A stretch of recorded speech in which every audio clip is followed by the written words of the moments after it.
I got fired because I accidentally acted like a jerk toward the daughter of the company owner. She has a disability. It happened on Friday. Since then, my brain's been spinning nonstop. I spent the whole weekend drinking way too much, overthinking everything and dreading what counts next. Now, I have to explain this in future jobs interviews?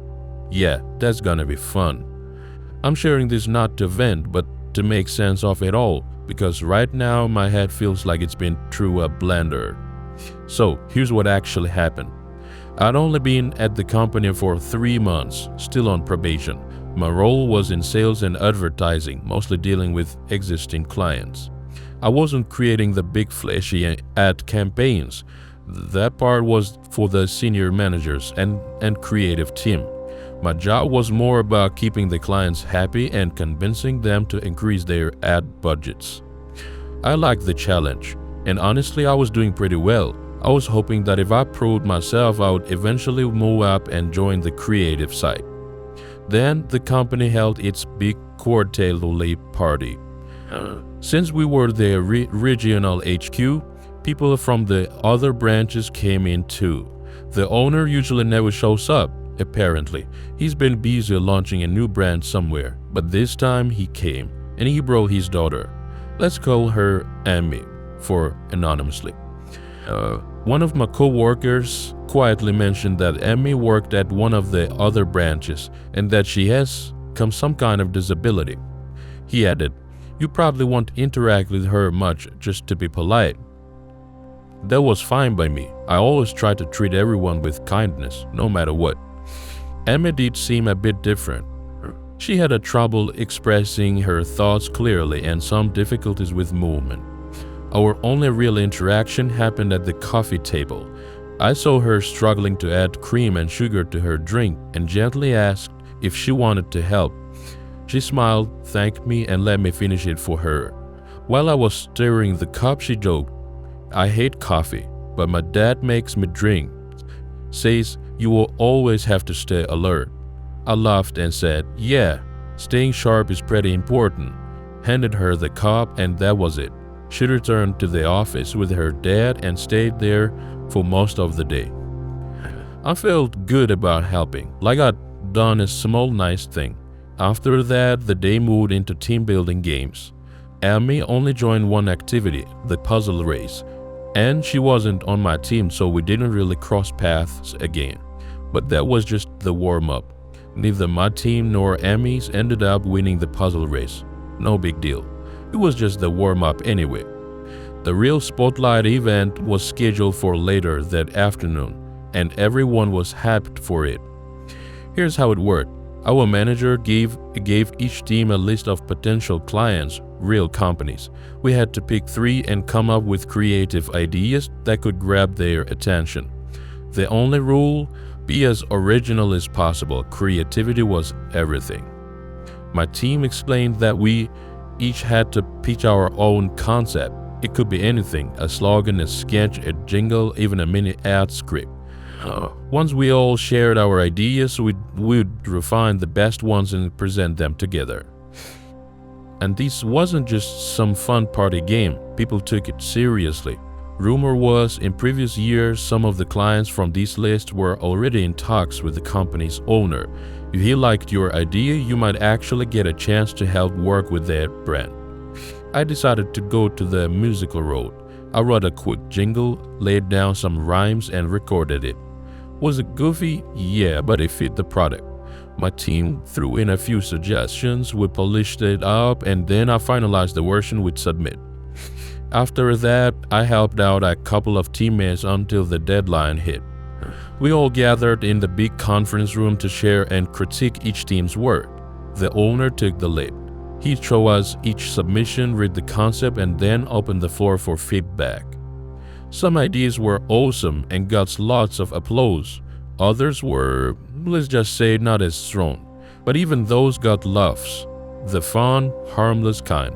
It honestly felt like a safe space where everyone could be honest and still have a good time. When my jingle came up, I was nervous, but it actually got a pretty big reaction. Not everyone loved it, but most people smiled or chuckled. I felt proud. That boost gave me confidence to start giving feedback on others' projects too. I offered a few fair critiques and even joked around a bit when something didn't quite land, just like everyone else. Then they pulled up this one drawing. It looked like someone had scribbled it together at the last minute, really rough, and it just so happened to be for the same brand I'd written my jingle for. I chuckled and said, "Well, at least my jingle was better than that. Who drew this, a 3-year-old?" I laughed at my own joke. No one else did. The room went dead silent. At first, I thought people were just tired, or maybe my timing was off. But then I looked around and saw the faces. It wasn't just awkward. People were actually upset. The owner stared at me and said, "Stone cold. If you don't have anything nice to say, maybe you don't say anything at all right?" A second later, my boss walked over and quietly told me, "Go back to your desk, now." I didn't understand what just happened. It was like the whole room flipped upside down in seconds. While I was packing up my things, I noticed the owner's daughter, Amy, blushing and on the verge of tears. That moment crushed any chance of me enjoying the rest of the team building day. Sitting back at my desk, it slowly hit me. The rough drawing was probably Amy's work. No one had warned me. The owner hadn't said whose drawing it was until after people had already commented. Should I have guessed? Maybe, but until then, everyone had been joking and laughing freely. Someone else had submitted a terrible drawing too, and it was laughed at without issue. But now I just felt awful. After what happened, I went straight to my manager to apologize. He told me to wait in his office. Long story short, I was fired. Since I was still on probation, he said I wasn't good fit for the company and it was better to part ways now. He never directly mentioned the drawing comment as the reason, but it was the only thing I could think of. Up to that point, my work had been praised. I wasn't given time to process any of it. My manager called security. They came quickly, escorted me back to my desk to collect my things, and then walked me out of the building. About an hour later, a former co-worker called me. He invited me to join the team for some farewell drinks. Apparently, everyone needed a drink after the disaster of an event. Honestly, I wasn't in the mood, but I thought maybe taking it through would help me make sense of what just happened. So I went to the bar. The team explained that Amy attends every company event and always brings one of those clumsy drawings. Everyone knows you're supposed to say something nice and move on. One guy added, "Once you've seen one of her drawings, you recognize the style immediately." That's when it all clicked, and I realized how badly I'd messed up. I hadn't seen Amy's drawings before. No one warned me about any of this. I started to get angry. Was this some unspoken rule everyone knew except me? But what did it matter now? I'd already messed up and I lost my job. Then my former co-workers shared more about Amy. Apparently, she's officially listed as an employee at one of the branch offices, but she doesn't really do any real work. The office management basically gives her busy work to keep her occupied because she gets upset when she's bored. From what they said, their job is mostly to keep an eye on her and make sure she doesn't bother her dad while he's working. When the owner started a new branch, she didn't take Amy with him. She preferred to stay with her friends at the old office. Then they told me something even stranger. Apparently, the owner has approached some single guys at the company and hinted that they should take Amy on a date. Yeah, that level of inappropriate. But hey, he owns the company. According to them, Amy really wants a boyfriend. She dreams about getting married and talks about it all the time, but no one thinks that she truly understands what relationships or marriage really mean. Most likely, those ideas come from her father. One guy even joked, "Honestly, it's not such a bad deal. Marry her and you inherit the whole company. She's the old man's only child." After all that had happened, I wasn't in the mood for jokes, so I told them I had to leave. The only small consolation was that they said that they'd be happy to give me a reference if I needed one. They felt bad for not warning me about the whole Amy situation from the start. And the kicker, over the weekend Amy sent me a friend request on Facebook. I haven't accepted it yet. I already heard her once, and it cost me my job. Part of me wants to accept, apologize, and then block her right away, but I'm not sure if I'm ready for that yet. I'll give myself a few days to clear my head, then start sending out resumes again. Edit. After reading all the comments, including a bunch of DMs and taking it over with a close friend, I've decided to accept her friend request. If we end up chatting, I'll post an update. My plan is to start with a sincere apology. If she replies, great. If not, at least I'll know I did the right thing. My conscience will be clear. Before we move to the next update, I want to ask you guys, should the author accept the friend request on Facebook or not? Or about my personal opinion, I think he should, because what happened had happened already. At minimum, he just need to accept the friend request and say sorry to her, apologize. At maximum, he should talk with her. Probably she will help him to get his job back. I don't know. Let's go to the update. But before that, write your thoughts in the comments. Update 1. First off, thanks to everyone who made me laugh. The first time someone joked that I should just accept Amy's friend request, marry her, and get revenge by inheriting the company, it made me uncomfortable. But by the third time, I couldn't help but laugh. A lot of you gave solid advice, and I really appreciate those who brought out the legal side of things. Unfortunately, I was still within my probation period, basically a conditional hire. During that time, they can fire you pretty much any reason. If they wanted to, they could have said I wore the wrong color socks. I had signed a contract that clearly stated this, so there wasn't much I could do legally. In the end, I grabbed a drink with my good friend Dave to talk it all through and get a fresh perspective. Dave has been my best friend since elementary school. Honestly, we've probably spent more time together than some real brothers.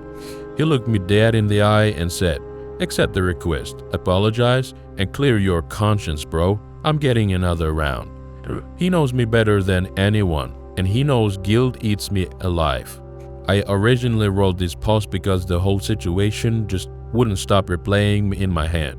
So I took his advice. I accepted Amy's friend request and immediately messaged her. I told her I shouldn't have joked about someone's work, that it was unprofessional, and that I was truly sorry.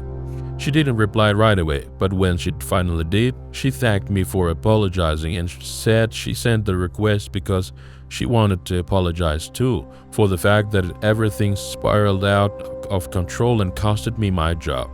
I told her she had nothing to apologize for. After a short pause, she asked if she could send me a message she had written ahead of time. I didn't know what to expect, but I said of course. She sent me a kind of scripted message. It was a little formal, but I could tell she'd spent time on it. I won't quote it word for word, but the main point was something like this. Hi, my name is Amy. I'm sorry if I reply slowly. I suffered a brain injury as a child, and it makes it hard for me to type quickly. That was more, but that was the heart of it. I told her it wasn't a problem at all and that she could take as much time as she needed. We ended up chatting until almost 3 a.m. No, we didn't fall in love. We're not planning a date. I'm not going to marry her for revenge and steal her dad's company. But honestly, I'd like to be her friend. Not because I feel sorry for her, but because she's genuinely a good person, and good people make good friends. Most of our conversation revolved around her, which just kind of happened naturally. I asked questions, and she felt comfortable answering. When she was little, she and her mom were in a car accident. They were coming back from a classmate's birthday party when a drunk driver hit them. Her mom didn't make it, unfortunately.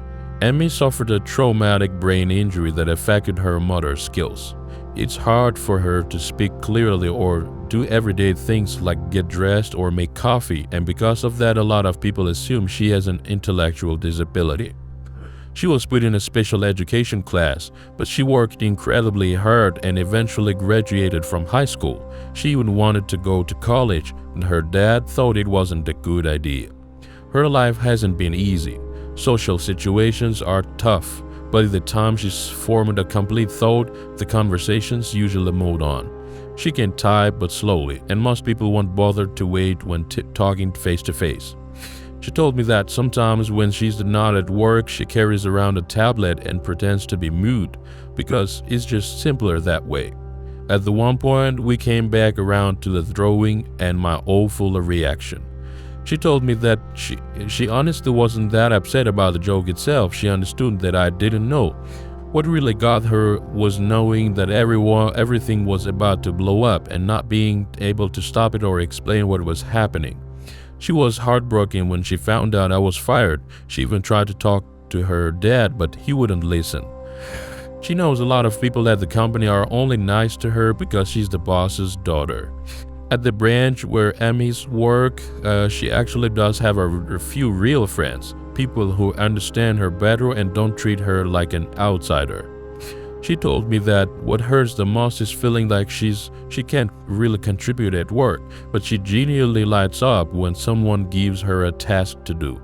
Something that might take someone else 2 hours could take her the whole day, but it's still better than sitting there, bored and feeling useless. She knows her dad sees her as a burden and an inconvenience, but he's still her father and she still loves him. Every day she wishes she could be the kind of daughter he'd proud be of, instead of someone he feels ashamed of. She tries to talk to him through emails and messages, but he rarely responds. And when they are in the same room, he just replies out loud and walks away. That really upsets her because once he starts talking, it becomes a one-sided conversation. All she can do is nod or say yes or no. That's not communication, that's dismissal. She thanked me again for helping her with the coffee that day. She said she used to get angry when people helped her because she wanted to prove she could do things on her own, but now she appreciates the rare few who genuinely help, not the ones who just stand off to the side pretending to be patient while secretly waiting for her to finish. By that point, it was super late.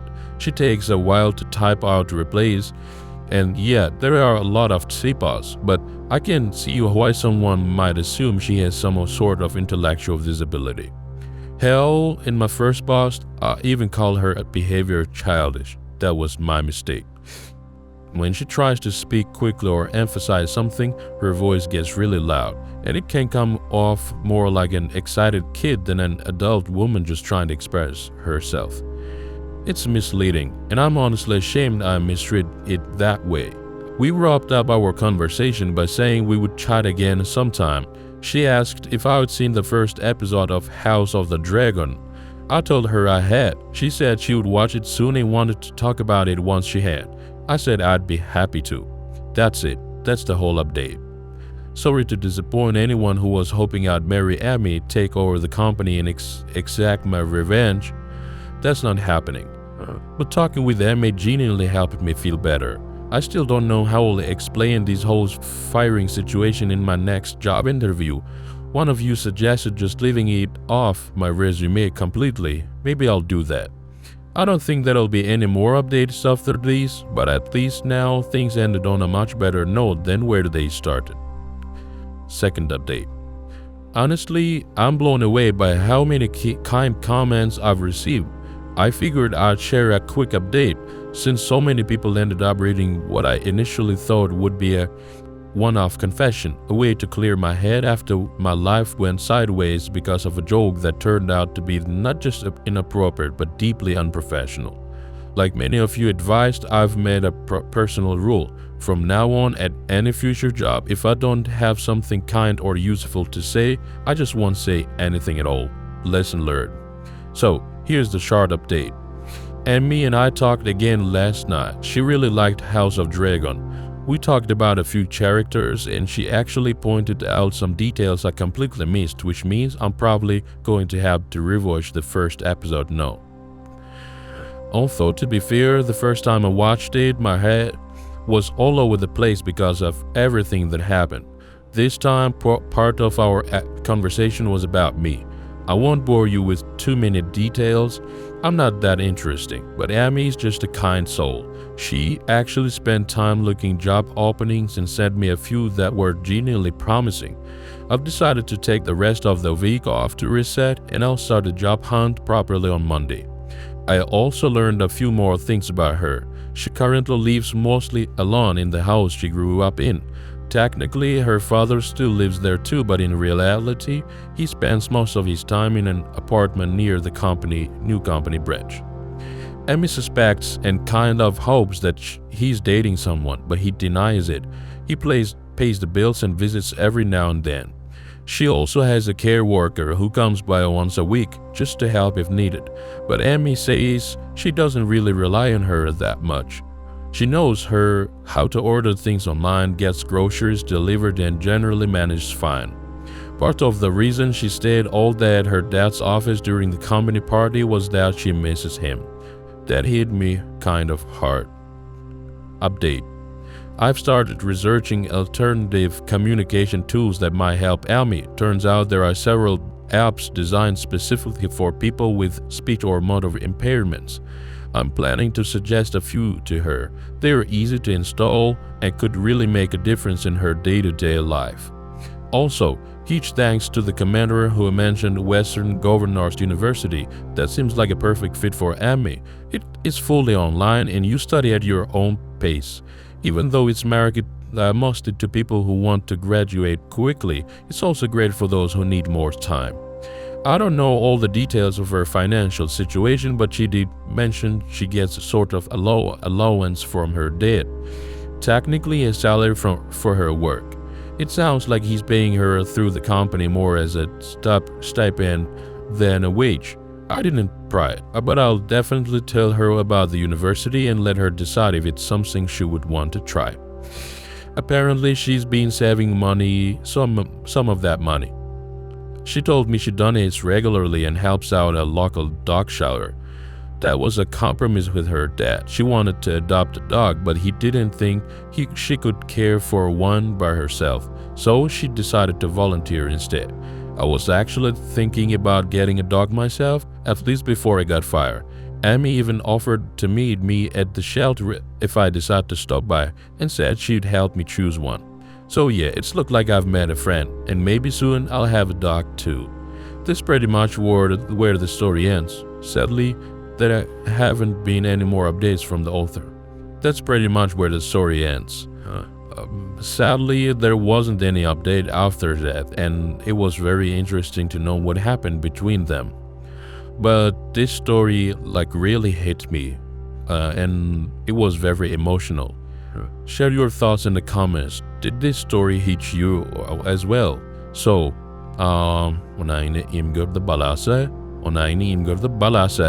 that's pretty much where the story ends. Unfortunately, there wasn't any update after that, but it was very interesting to know what happened between them. But this story was very emotional and it hit me very hard. Drop your thoughts in the comments. Did it hit you as well? But thanks for watching the video until the end. Don't forget to subscribe, press the like button, and of course watch our previous video. Thank you.